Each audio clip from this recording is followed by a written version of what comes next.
دیکھو یہ جو قرآن ہے نا، جو آسمانی کتاب تمہیں دی گئی ہے،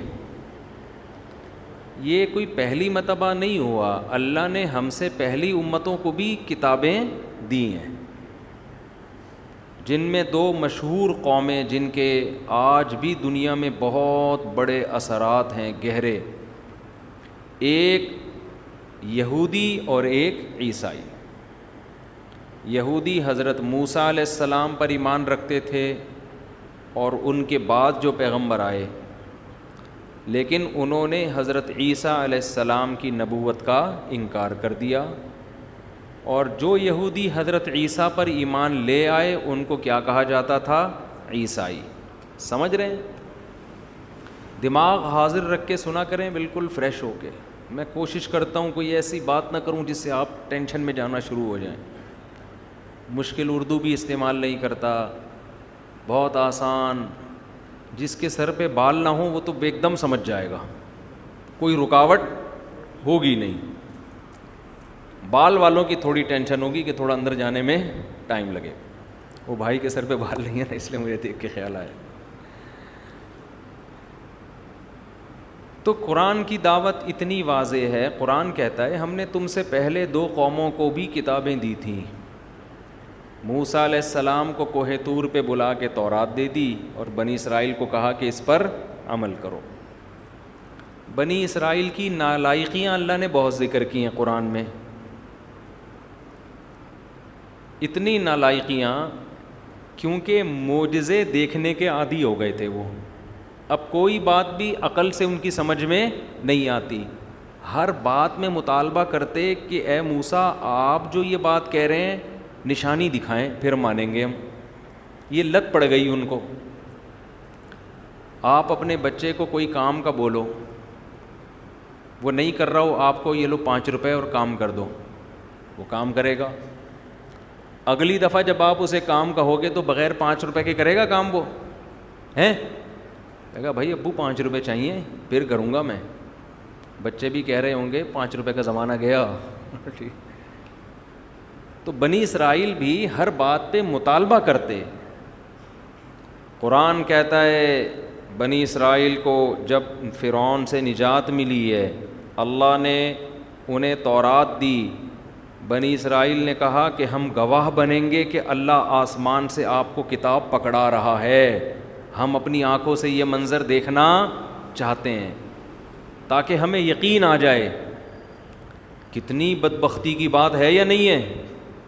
ارے تم نے معجزے دیکھ لیے، تم نے فرعون کو ڈوبتے ہوئے دیکھ لیا، تم نے موسیٰ کی لاٹھی کو سانپ بنتے ہوئے دیکھ لیا، اب اتنے بڑے مطالبے کیوں کر رہے ہو؟ حضرت موسیٰ علیہ السلام جانتے تھے میری قوم نالائق ہے، 70 آدمیوں کو گواہ بنا کے لے گئے۔ قرآن کہتا ہے ہم نے موسیٰ علیہ السلام سے وعدہ کیا 30 راتوں کا، 30 راتوں کا آپ اعتکاف کریں کوہ طور میں، عبادت کریں، اس کے بعد ہم آپ کو تورات کی تختیاں پکڑا دیں گے۔ وَأَتْمَمْنَاهَا بِعَشْرٍ، پھر 10 اور ملا دیں اللہ نے۔ 30 کمپلیٹ ہونے کے بعد اللہ نے کیا فرمایا؟ 10 بولو اور۔ اس سے پتہ چلتا ہے گریوی سسٹم بہت پرانا ہے، ٹھیک ہے نا؟ یہ جو گریوی سسٹم ہے نا یہ بہت پرانا ہے۔ کہتے ہیں کہ موسیٰ علیہ السلام نے نا 30 دن جب روزے رکھے ہیں تو اس سے آپ کے معدے میں اسمیل پیدا ہو گئی جو منہ میں آتی تھی۔ جب بہت زیادہ روزے رکھتا ہے انسان ایک خاص بدبو پیدا ہو جاتی ہے۔ حدیث میں آتا ہے کہ اللہ کو روزے دار کے منہ کی بدبو مشک و عنبر سے زیادہ محبوب ہے۔ تو حضرت موسیٰ علیہ السلام نے اس بدبو کو ختم کیا اللہ کے پاس جانے کے لیے، تو اللہ نے کہا نا نا نا وہ بدبو مجھے چاہیے، آپ 10 روزے مزید رکھیں۔ تو موسیٰ علیہ السلام نے 40 دن مکمل کیے، 70 آدمی گئے، انہوں نے اللہ کا کلام سنا، تختیاں اپنی آنکھوں سے دیکھیں، لیکن موسیٰ علیہ السلام سے کہنے لگے نر اللہ جہرتن، اللہ کو بھی اپنی آنکھوں سے دیکھیں گے تو مانیں گے ہم۔ ارے اللہ کو تو اللہ نے اپنی زیارت تو موسیٰ علیہ السلام کو نہیں کرائی، اللہ تمہیں کیوں زیارت کرائے گا؟ اللہ کو غضب آیا اور ایک بجلی کی کڑک سے اللہ نے 70 کے 70 کو ہلاک کر دیا۔ حضرت موسیٰ علیہ السلام پریشان ہوئے کہ اللہ تو نے تو ان کو سزا دی ہے، لیکن یہ گواہ ہی مر گئے، میں جب اپنی قوم کو جا کے بتاؤں گا کہ ان گواہوں نے اللہ سے یہ مطالبہ کیا تھا کہ ہم تجھے دیکھیں گے، اس پر اللہ کا عذاب آیا تو میری قوم میری باتوں پر یقین نہیں کرے گی، وہ کہے گی ایسا نہیں ہے، یہ تو آپ نے گواہی مار دی ہے۔ تو اللہ تعالیٰ نے ان گواہوں کو دوبارہ زندہ کیا۔ یہ تمام باتیں وہ ہیں جو آج یہودی بھی مانتے ہیں، ان کی بھی کتابوں میں یہ باتیں تواتر کے ساتھ چلی آ رہی ہیں۔ آپ لوگ کو آواز آ رہی ہے؟ گونج تو نہیں رہی آواز؟ نہیں آ رہی؟ صحیح آ رہی ہے؟ صحابہ کرام کی جو بڑی فضیلت ہے نا، صحابہ کرام نے بڑی بڑی قربانیاں دیں، لیکن نبی صلی اللہ علیہ وسلم سے ایسے معجزوں کا مطالبہ نہیں کیا۔ سب سے پہلی لڑائی بدر کی، حضرت سعد رضی اللہ عنہ نے جب سب کو پتہ چلا نا کہ 313 کے مقابلے میں جو لڑنے کے لیے آ رہے ہیں وہ کتنے ہیں؟ 1000۔ یہ تو بڑی ٹینشن کی بات تھی بھائی، 313 اور ہمارے پاس لڑائی کا سامان بھی نہیں ہے، ہم لڑیں گے کیسے؟ نبی صلی اللہ علیہ وسلم پریشان ہوئے تو صحابہ انصار اور مہاجر نے آپ کو تسلی دی کہ یا رسول اللہ ہم بنی اسرائیل کی طرح نہیں ہیں، جنہوں نے موسیٰ علیہ السلام سے کہا تھا اذهب انت وربک فقاتلا، آپ جائیں آپ کا رب جائیں دونوں لڑیں، ہم یہاں بیٹھ کر تماشا دیکھ رہے ہیں۔ یا رسول اللہ ہم بنی اسرائیل کی طرح نہیں ہیں، آپ ہمیں آگ میں کودنے کا حکم دیں گے ہم اس میں بھی کود جائیں گے۔ اللہ نے آخری نبی کے لیے جن لوگوں کا انتخاب کیا نا، چونکہ آپ آخری نبی ہیں، آپ کے بعد کوئی پیغمبر نہیں آئے گا، تو آپ کو جو ساتھی دیے گئے وہ بھی سلیکٹڈ تھے، بڑے خاندانی، کیونکہ اب آخری نبی نہیں آئے گا تو نبی کے دنیا سے جانے کے بعد نبوت کا کام کس سے لینا ہے؟ انہی صحابہ سے لینا ہے۔ تو لوگ اللہ نے آپ کو بڑے خاندانی دیے کہ ان سے لینا ہے، اور ان کی نسلوں میں دین ایسا جاری کیا، ایسی قربانی، 1400 سال گزر گئے، آج بھی اسلام مسلمانوں کی قربانیوں کی وجہ سے زندہ ہے۔ دنیا میں کوئی 1400 سال پرانا مذہب آپ کو ایسے زندہ نہیں نظر آئے گا۔ ٹھیک ہے مسلمانوں میں بڑی خرابیاں بھی ہیں، یوں بھی ہیں تو ایسے بھی ہیں تو ویسے بھی ہیں، آپس میں لڑتے بھی ہیں، فتوے بازی بھی کرتے ہیں، ایسا بھی کرتے ہیں تو ویسا بھی کرتے ہیں۔ او بھائی پازیٹیو چیزیں اگر اٹھا کے دیکھو گے تو آج بھی آپ کو وہ پازیٹیو چیزیں نیگیٹو سے زیادہ ملیں گی۔ آپ دوسری قوموں سے تقابل تو کرو۔ آج خوب سمجھ لو، ہماری تاریخ بیان کرنے والے لوگوں میں کچھ ایسے لوگ ہیں جو ہر وقت ہماری ہسٹری کا نیگیٹو پہلو آپ کے سامنے رکھیں گے۔ بنو امیہ ایسے تھے، حجاج بن یوسف ایسا تھا، محمد بن قاسم لٹیرا تھا، محمود غزنوی ڈاکو تھا، ٹیپو سلطان ایسا تھا، فلاں ایسا تھا، فلاں ایسا تھا، سراج الدولہ ایسا تھا۔ وہ پوری تاریخ خلافت عثمانیہ بدعتیوں کی تھی۔ بنو عباس باغی تھے، بنو امیہ چور تھے، لٹیرے تھے، لونڈے تھے۔ ایسا لگتا ہے کہ جیسے اسلامی تاریخ میں کوئی انسان کا بچہ پیدا ہوا ہی نہیں ہے۔ سمجھ رہے ہیں؟ تو اگر آپ گندی سوچ کے ساتھ، نیگیٹو سوچ کے ساتھ اسلامی ہسٹری کا مطالعہ کرو گے، آپ کو ہر آدمی چور ڈاکو نظر آئے گا۔ لیکن اگر آپ اسلامی ہسٹری کا مطالعہ کرو گے، اسٹڈی کرو گے نیوٹرل ہو کے، ٹھڑک پوری کرنے کا مقصد نہیں ہے کہ کسی قوم سے دشمنی نکالنی ہے، تو آپ کو نیگیٹیوٹی کے ساتھ پازیٹیو چیزیں آپ کو زیادہ نظر آئیں گی۔ محمد ابن قاسم بنو امیہ کا تھا، ٹھیک ہے، ظالم حکومت تھی، مانتے ہیں، بہت سے کام بڑے پازیٹیو بھی ہوئے ہیں، اسلامی سرحدیں بہت وسیع ہوئی ہیں لڑائی کے ذریعے۔ آپ کو پتہ ہے جب کوئی قوم بڑی بڑی طاقتور قوموں سے لڑتی ہے تو اس قوم میں کوئی خاصیت ہوتی ہے کہ وہ طاقتور قوموں سے لڑ کے جیت جاتی ہے؟ کوئی تو بات تھی کہ اسلامی سرحدیں بنو امیہ کے دور میں سندھ تک فوجیں داخل ہو چکی تھی مسلمانوں کی. 90 ہجری ہے، 90 ہجری محمد بن قاسم کا دور. 17 سال کی عمر میں محمد بن قاسم کو حجاج بن یوسف نے بھیجا سندھ فتح کرنے کے لیے. 17 ایئرز، ٹین ایجز، 17 ایئرز کی ایج میں وہ فوج کی کمانڈ کرتا ہے اور سندھ میں راجہ داہر جیسے پاورفل آدمی سے مقابلہ کر کے اپنی فوجیں سندھ فتح کرتے کرتے ملتان شہر کو فتح کر لیتا ہے. کتنی ایج تھی؟ 17 سال.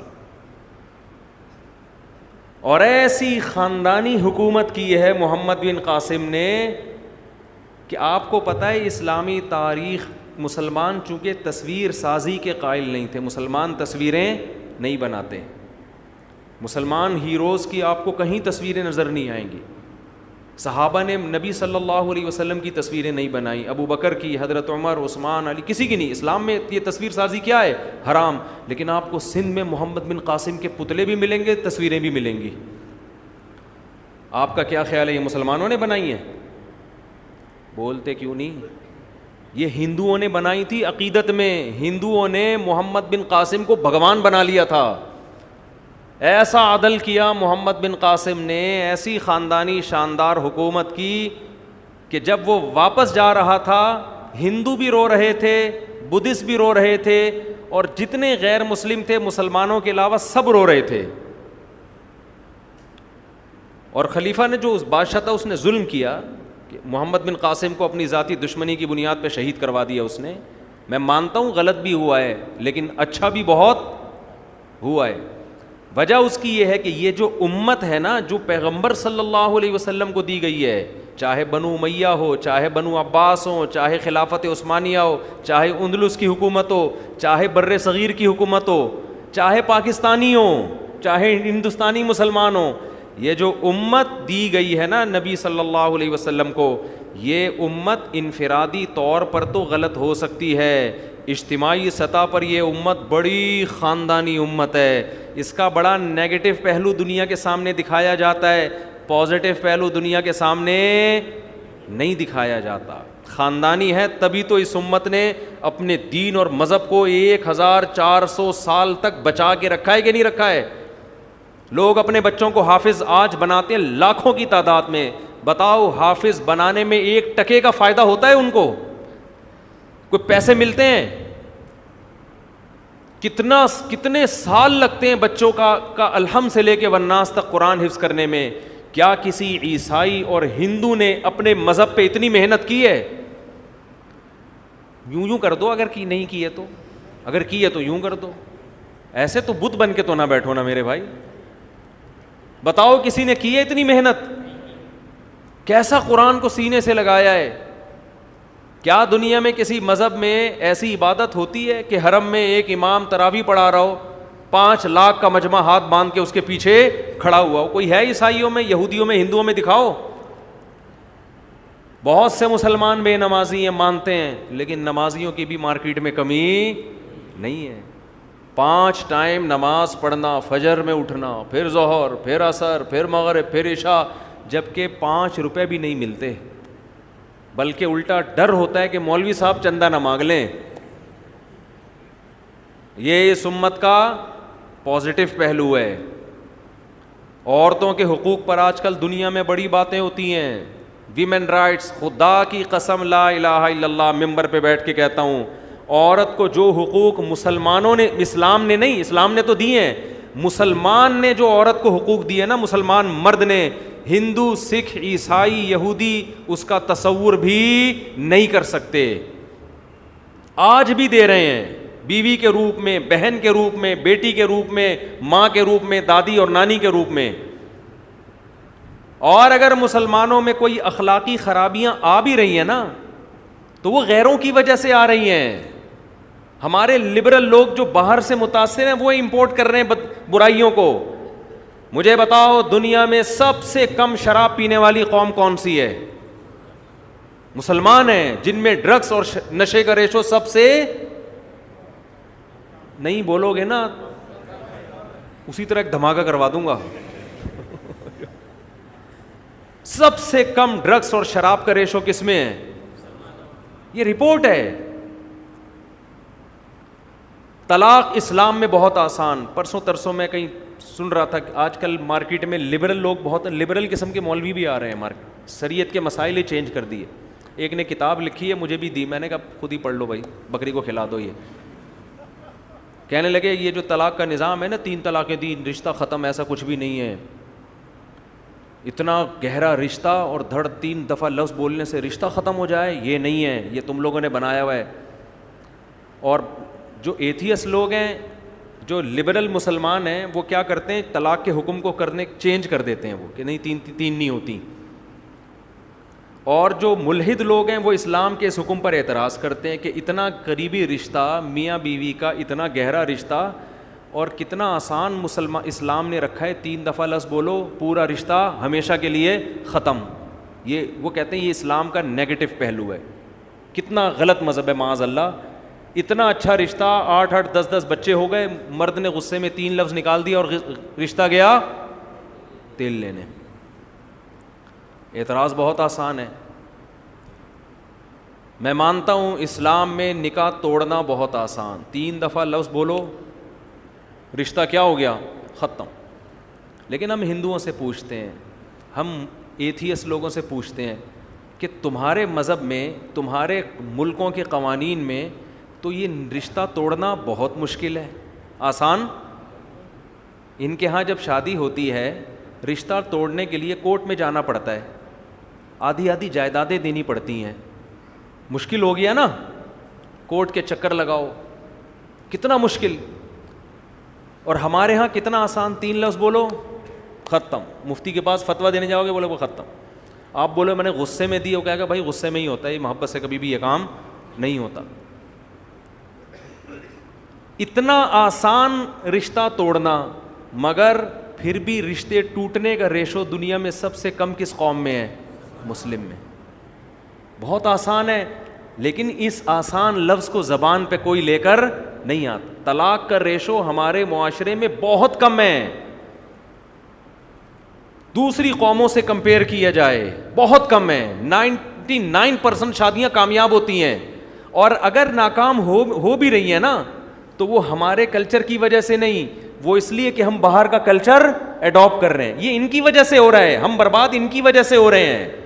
جب تک ہم پر بیرونی اثرات نہیں تھے, دوسری قوموں کا تسلط نہیں تھا, ہمارے ہاں 100% شادیاں کامیاب ہوتی تھیں. جیسے جیسے ڈرامے, فلموں کے ذریعے اور ان کا کلچر ہمارے معاشرے میں آ رہا ہے, ڈیورس کا ریشو ہمارے معاشرے میں بڑھ رہا ہے. تو یہ ہماری خرابی نہیں ہے, یہ غیروں کی خرابی ہے جس سے ہم متاثر ہو رہے ہیں. اور آپ کے ہاں ڈیورس دنیا کا مشکل ترین کام, اتنا مشکل کام ہونے کے باوجود بھی آپ کے ہاں شادیاں کامیاب نہیں ہوتی. مسلمان مرد وفا کرتا ہے عورت کے ساتھ, یہ خوبی بھی کس میں ہے؟ اس کو پتا ہے میں 3 لفظ زبان سے نکالوں گا ختم.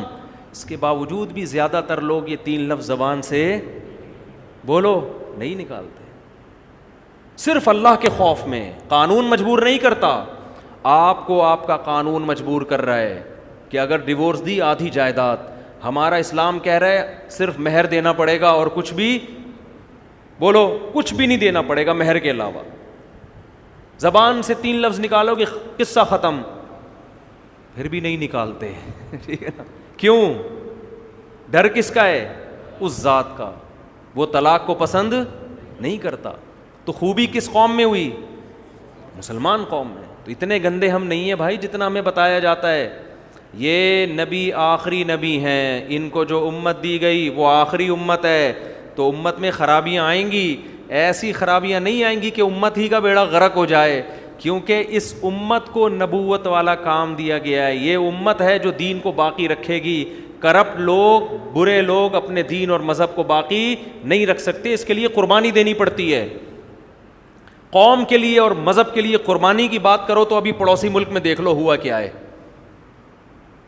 میں اکثر لوگوں سے کہتا ہوں کہ کہانی نا الٹی کر کے دیکھا کرو, پتہ چلے گا. کہانی الٹی کر کے دیکھو. فرض کرو 42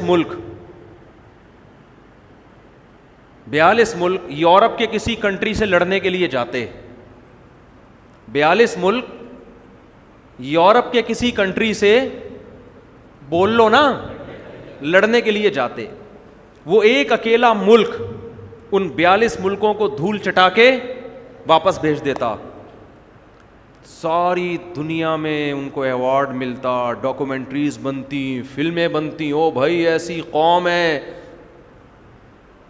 اتنی زبردست قوم ہے کہ یار ایک کنٹری چھوٹا سا جس پہ 42 ملکوں نے حملہ کیا, اٹیک کیا, ہر طرف سے اس کو کھانے کی کوشش کی, مگر اس قوم کے پاس ایسے ہتھیار تھے, ایسے جدید سائنس اور ٹیکنالوجی اور ایسے زبردست تربیت یافتہ فوج کہ اس نے 40-42 ملکوں کو بھگا دیا, بالآخر ان کو فتح ہو گئے.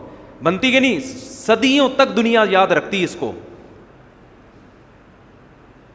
لیکن آج ایک قوم ایسی تھی جس کے پاس کھانے کے لیے روٹی نہیں, پہننے کے لیے کپڑا نہیں, کوئی جدید ہتھیار نہیں, اس نے 42 ملکوں سے لڑی اور بالآخر کامیاب ہو. کوئی ڈاکومنٹری نہیں, کوئی اخبار میں ہلکی سی خبر کہ جی نیٹو نے اپنی افواج واپس بلانے کا فیصلہ کر لیا, اتنی سی ہلکی سی خبر آئی معمولی سی. اس خبر میں بھی میرا خیال ہے کوئی آدھی مین اس پہ تھی, آدھی حاشیے میں تھی, ٹھیک نا, بقیہ پہ دیکھیں وہ بھی نہیں تھی. او بھائی یہ بھی نیشن کے, یہ بھی اس کے پیچھے کیا تھا, لڑنے کا جذبہ اپنی قوم کے لیے, اپنے وطن کے لیے, اپنے مذہب کے لیے. آج جتنا مسلمان میں ہے دنیا کی کسی قوم میں اس کا 1000واں حصہ بھی نہیں ہے. یہ بھی تو ہماری خوبی ہے, اس کو کیوں نہیں مانتے؟